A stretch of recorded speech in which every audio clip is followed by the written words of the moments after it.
Most anticipated games of E3 2012 is certainly an understatement. Here to join me for an exclusive demo of the game is Paul Sage, game director. Thanks for joining us, Paul, and we're going to dive right into gameplay because we're so excited to see this. Tell us about the project. So basically, you know, The Elder Scrolls Online has been a franchise people have been familiar with for 20 years, and now you get to play it online. You get to play it with your friends, you get to play it with strangers. From the ground up, we've made it just so it's incredibly accessible, right? So you get in, we want to make sure that you can group very easily with people, so it's going to be one of the most accessible as far as socially. You know, we have a lot of features planned. They're going to make it so you get together with your friends. You know, maybe you see them in the game, or maybe you see them offline, and you say, hey, I want to go play Elder Scrolls Online. So that's going to be one of the big hallmarks. So here you'll see Daggerfall, which is something you haven't actually seen in 20 years, right? So this is, it's got a very rich, deep lore. And this is, you know, as you can see the art style. So the art style is this. It's incredible. It spans all the cultures. Yeah, I mean, it's so big. I mean, obviously, you had a lot of decisions to make in terms of the art style. How are we going to represent this in MMO form? The locations, places that you've talked about already, like Skyrim and Daggerfall and things like that. Where are we going to be able to go, and you know, how are we going to be able to explore as well? So you will be able to start off in any one of 3 factions. So we have factions set up for the players. You can start off in the Northeast, where you might be familiar with Morrowind.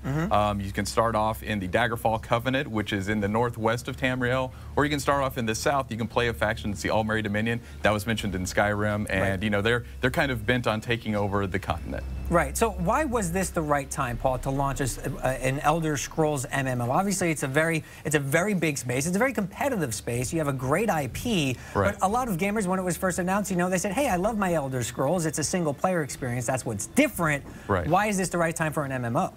You know, I think it's just a matter of, it's just got to be a great game. It's got to be a great RPG. But there were a lot of people, you know, myself included, who are saying, I want to play this online. I want to play it with a bunch of other people. When you take things to the next level, you get other people in, you can see like the world actually changes, not just because of the changes that the development team makes, but other players bring to it. So it's really dynamic feeling. It's a great game. Okay, and talk a little bit about the gameplay mechanics. Obviously, people kind of go into MMOs knowing what to expect, but we've seen recent titles like SWTOR and upcoming Guild Wars 2. They're looking to mix things up. What can we expect on the gameplay front that's going to make this an innovative player? So one of the things that, you know, we've really worked hard to do was make sure that we take away a lot of the interface from the game and have you concentrate and look into the world. And so the reason we built it that way is so combat is very real-time feeling. So it feels like it's reactive, it's active.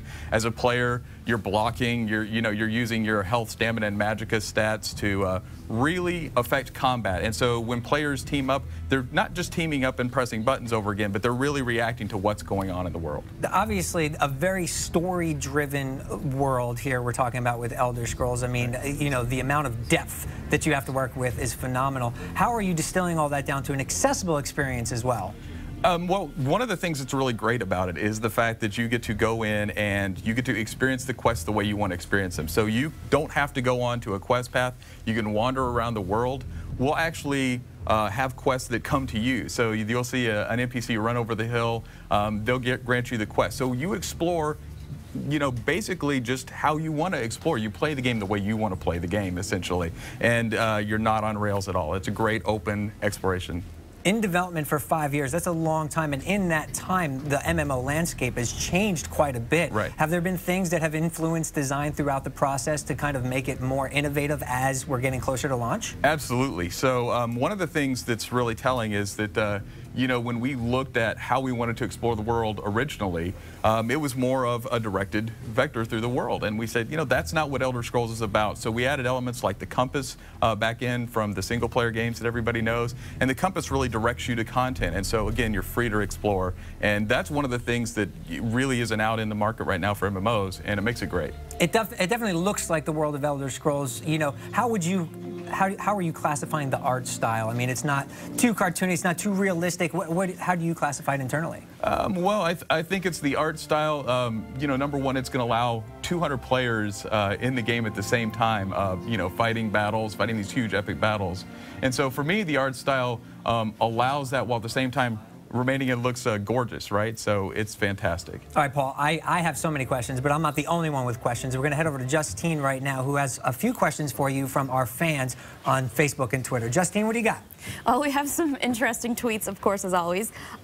Here is one. It's I want to mount a dragon and fly over Tamriel. Can you make a girl's dreams come true? This didn't come from me. This was not my question. Well, that's really interesting. So we don't have, the time period we're set in the second era of Tamriel, and there's no dragons actually active at this time. So we won't have dragons because we're staying true to the lore. Mm-hmm. Let's see, we have some other ones too. You guys talked about the art style. Mia Culpepper is saying it feels like it's a little departure from Skyrim. It is a slight departure from Skyrim, and the reason it is because we have so many cultures. It spans all over, the continent of Tamriel. There's Morrowind, the Dark Elves, and the High Elves, and you have to blend all of those different cultures together. And so the art style is really a mix. Just like every Elder Scrolls game has been different, we are no different from that. Yeah, I know, it looks great. All right, we have one more question here. Are Redguard considered Nedic men? Like Nords or Imperials? So Redguard actually are not Nedic men in that way, I don't believe. They actually came over to the continent of Tamriel, almost like I think they call it a regatta, that when they came over to Tamriel. So they're actually more or less imports and not the original people from the land. Well, thank you so much. Everyone on Twitter is super excited. Remember, you guys can also download